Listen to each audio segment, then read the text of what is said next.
하반기에는 대출이 많이 나오지 않을 예정입니다. 그렇게 되면 집값은 안녕하세요. 재테크 읽어주는 파일럿입니다. 우리가 집을 살 때 대출을 통해서 많이 집을 사죠. 그래서 대출이 잘 나오느냐 잘 나오지 않느냐 이 부분이 집값에 굉장히 영향을 줍니다.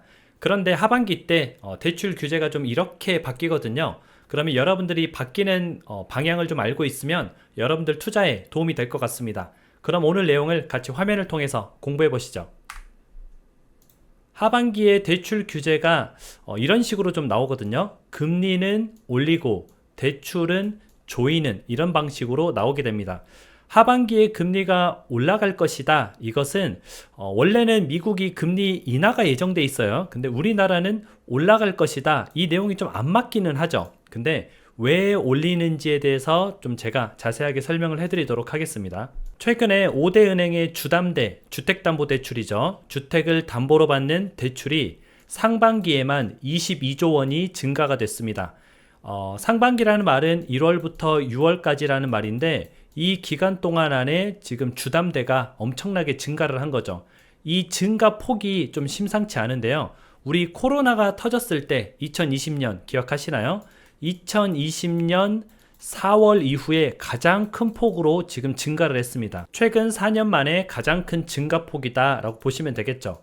이렇게 대출이 늘어나게 되면은 당연히 집가격이 올라가게 됩니다. 현재 무분별한 대출로 서울의 집값이 곳곳에서 상승을 나타내고 있습니다. 게다가 이제 최근에 거래량이 7,000건을 돌파했어요. 이건 굉장히 유의미한 거래량이거든요. 제가 5,000건 이상이 한 3개월 정도 지속된다면은 우리가 이제 집값 상승이 올 수도 있다. 그러니까 주의 깊게 봐야 된다라고 말씀을 드렸는데 벌써 이제 7,000건을 한 달 동안 넘었습니다. 그럼 이제 이어지는 7월, 8월 이 2달 동안의 거래량이 계속 이 정도 나온다면은 이건 좀 약간 우리가 눈여겨봐야 될 그런 신호인 거죠. 아무튼 지금 서울의 집값이 곳곳에서 상승을 하고 있는데요. 이게 무분별한 대출로 인해서 상승을 하는 겁니다. 그러다 보니까 금감원, 금융감독원이죠. 거기서 주담대 관련해서 은행들 전수조사 하겠다라고 이제 엄포를 놨습니다. 야, 너네 대출 정확하게 잘 해주고 있는 거 맞아? 너네 한번 우리가 다 뒤져볼 거야? 이렇게 얘기를 했더니 은행권에서는 이 전수조사가 나오기 전에 먼저 자체 점검을 좀 해보겠죠. 그래서 4월부터 6월까지 이제 4, 5, 6, 3개월 동안 은행에서 자체 점검을 했습니다. 그런데 거기서 124건의 불법 초과 대출이 발견이 됐어요. 은행들이 자기들 걸 검수했는데 124건이 발생됐다는 말은 진짜 금감원에서 와서 조사를 한다면은 뭐 1000건이 될 수도 있고 2000건이 될 수도 있는 거죠. 그래서 보니까 이렇게 불법적으로 초과를 해서 대출을 해준 경우가 굉장히 많았다 이렇게 보면 되고요. 이런 것들이 지금 이제 무분별한 대출로 이어지면서 곳곳에서 물론 서울 곳곳에서요. 지방은 떨어지고 있습니다. 서울 곳곳에서 집값 상승이 좀 일어나고 있는 거죠. 그러다 보니까 이제 금감원에서 나오면 어떻게 되겠어요? 100% 털리겠죠. 그래서 먼저 움직이는 겁니다. 국민은행 같은 경우가 어제 발표를 했거든요. 먼저 움직였는데 대출 금리를 올리고 다주택자 대출을 금지한다고 했습니다.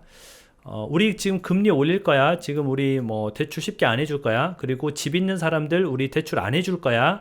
그래서 우리는 잘하고 있어 라고 이제 먼저 얘기를 한 거죠. 근데 이게 국민은행에서 혼자 한 게 아니고요. 사전에 금감원과 얘기가 됐다라고 뉴스에 나오더라고요. 이 말은 지금 국민은행만 하는 게 아니라 앞으로 시중의 모든 5대 은행들이 이렇게 바뀔 확률이 굉장히 높습니다. 그래서 이제 미국이 금리 인하를 하지만 우리나라 같은 경우는 대출 금리가 당분간은 하반기 동안은 올라갈 확률이 높고요. 다주택자 같은 경우에는 대출이 안 나올 확률이 거의 뭐 100%라고 봐도 됩니다. 그리고 이제 9월부터는 좀 밀어놨었던 스트레스 DSR 2단계가 시행이 되죠. 우리가 스트레스 가산 금리를 더해서 대출 금액을 낮추겠다. 뭐 이게 스트레스 DSR인데 결국은 은행 자체적으로도 지금 금리를 올리지만 저 스트레스 DSR 때문에 금리가 상대적으로 더 올라가는 것처럼 느껴지는 거죠. 그리고 내가 대출받을 수 있는 대출금의 총액이 상당수 줄어들게 됩니다. 그러면 결국은 대출이 줄어든다 이렇게 보시면 되고요. 대출이 줄어들게 되면은 당연히 집을 사는데 좀 어려움이 있겠죠. 우리가 집을 사는 사람들의 90% 정도가 대출을 받아서 산다고 합니다. 그러면은 대부분, 거의 대다수죠. 대다수가 대출을 받아서 사는데 대출이 잘 안 나오고 금리가 올라가게 된다면은 서울 집값의 현재 상승세가 하반기 때는 꺾일 수도 있습니다. 그래서 우리가 이 부분을 조금 알고 있어야 되고요. 게다가 이제 빚으로 쌓아 올린 탑은 쉽게 무너지기 마련이에요. 우리나라 경제가 튼튼하면서 사람들이 돈을 많이 벌면서 올라가는 집값은 괜찮습니다.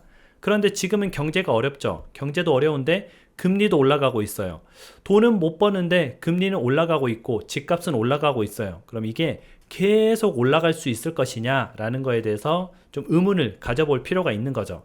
물론 대출이 또 금리가 낮아지거나 대출이 또 풀리거나 이러면 더 올라갈 수도 있습니다. 그래서 우리가 좀 대출의 향방에 대해서 좀 관심을 가지고 봐야 되고요. 그럼에도 불구하고 만약에 상승세가 지속이 된다면 이거는 수요가 어느 정도 들어온 거거든요. 그때는 주택을 구입할 준비도 같이 해야 됩니다. 그래서 우리가 그냥 단순하게 집값이 올라갈 거야, 집값이 떨어질 거야 이렇게 예측하는 것보다 현 상황을 우리가 분석은 하지만 이거에 대해서 단정 짓지는 말자고요. 지금 상황이 이런 상황이라서 이렇게 될 것 같지만 실제 그렇게 되지 않고 많은 사람들이 뭐 집을 사는데 뛰어든다거나 그럼 같이 뛰어들어야겠죠. 또는 뭐 집값이 떨어진다거나 그럼 좀 기다려야겠죠. 그래서 이렇게 좀 변화무쌍하게 여러분들이 대처를 할 수 있도록 현재 상황을 잘 이해하고 공부하시면 좋을 것 같습니다. 사람마다 상황이 다 다르니까요. 뭐 집을 사라, 사지 마라 이게 아니라 이런 상황 속에서 여러분들은 여러분들에게 맞는 최선의 선택을 하시면 좋을 것 같습니다. 그럼 오늘 방송은 또 여기까지 하고요. 여러분들 오늘 하루도 같이 공부해 주셔서 진심으로 감사드립니다. 날씨가 무지 더워요. 그래서 건강 잘 챙기시고요. 내일 또 재밌는 내용으로 돌아오도록 하겠습니다. 다음에 다시 만나요.